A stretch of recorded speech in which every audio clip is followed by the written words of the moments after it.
আপনার ফেসবুকের পাসওয়ার্ড বা ফেসবুকে লগ ইন করতে যদি কেউ প্রচেষ্টা চালায়, তাহলে 3টা জিনিস আপনি মেক শিওর করবেন।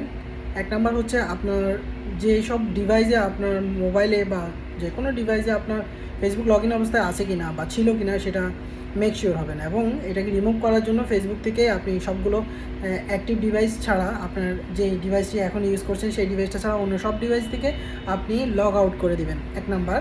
2 নাম্বার হচ্ছে আপনার যেই মেইল আইডি বা আপনার সিম নাম্বার দিয়ে আপনি মেইল আইডি বা সিমটা দিয়ে যে ফেসবুকটা খুলেছেন বা ক্রিয়েট করেছেন সেই মেইল আইডিটা সিকিউর কিনা।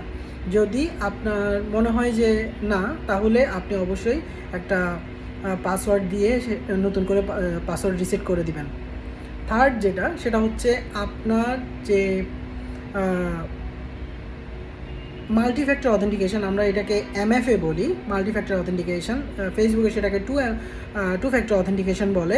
আপনি টু ফ্যাক্টর অথেন্টিকেশনটা অন করে দিবেন, এবং আপনার লগ ইন যদি সে পাসওয়ার্ডটা জেনেও থাকে, তাহলে আপনার টু ফ্যাক্টর অথেন্টিকেশনের কারণে আপনার ফেসবুক আইডিতে সে লগ ইন করতে পারবে না। ধন্যবাদ।